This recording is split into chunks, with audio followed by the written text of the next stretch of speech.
Hello guys, welcome back my YouTube channel. হালকা একটু তেল দিব।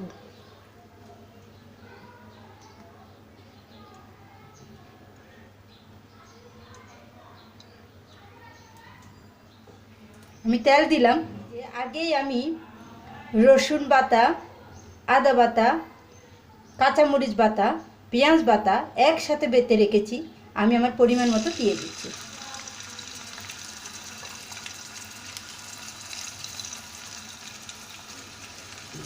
আমি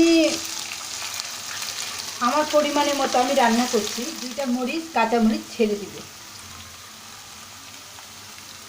এখন আমি আমার পরিমাণ মতো মরিচের গুঁড়া নিচ্ছি।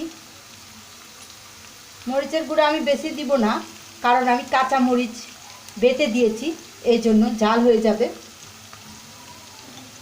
হলুদের গুঁড়া, ধনিয়া,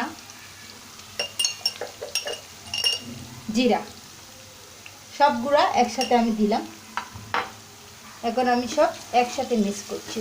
তখন আমি একটু পানি দিব। দেখেন আমার মশলা লাল লাল হয়ে এসেছে। আমি হালকা একটু পানি দিব যাতে মশলা পুড়ে না যায়।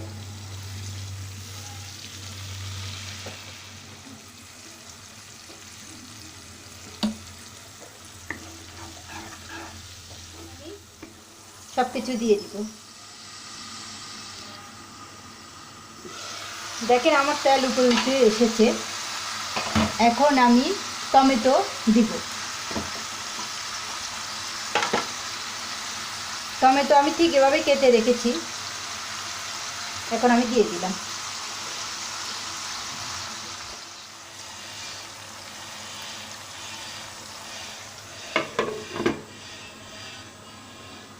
পাঁচ মিনিট পর আবার ফিরে আসছে। দেখেন আমি 5 মিনিট পর আসলাম। আমার টমেটোগুলো প্রায় হয়ে এসেছে। তেলও উপরে উঠে এসেছে, পানি ঝরে গেছে। এখন আমি আলু শাক দিয়ে দিব। দেখেন এই যে আলু শাক আমি ছোট ছোট টুকরা করে কেটে রেখেছি, ভালো করে ধুয়ে নিয়েছি।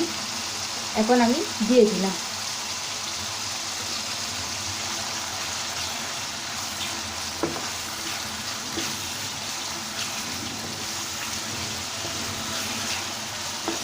টমেটো, আলু শাক আর পুঁটি মাছ দিয়ে ভুনা, খুব মজাদার একটি রেসিপি।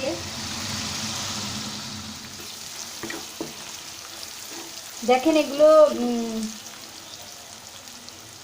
একটু বুনা বুনা হয়েছে। এখন আমি মাছ দিয়ে দিব। এখন আমি পুঁটি মাছ দিয়ে দিব। পুঁটি মাছ আমি আগের থেকে খুব গাঢ় করে ভেজে রেখেছি। এখন আমি এখানে দিয়ে দিলাম।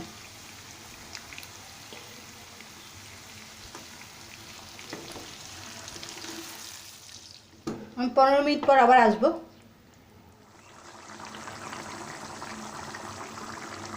দেখেন আমার রান্না প্রায় হয়ে এসেছে। আমি ঝোল রাখতে চাই নাই, একটু ভুনা ভুনা করতে চেয়েছিলাম, কিন্তু একটু ঝোল রাখলে আরও বেশি মজা লাগবে, এই জন্য আমি ঝোল রাখলাম। এখন আমি ধনিয়া পাতা দিয়ে দিব নামানোর আগে।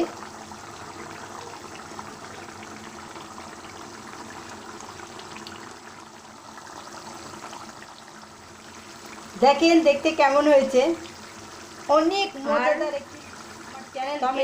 আমার ইউটিউবকে সাবস্ক্রাইব করবেন, কমেন্ট করবেন, লাইক দিবেন, শেয়ার করবেন। Thank you so much. Bye by.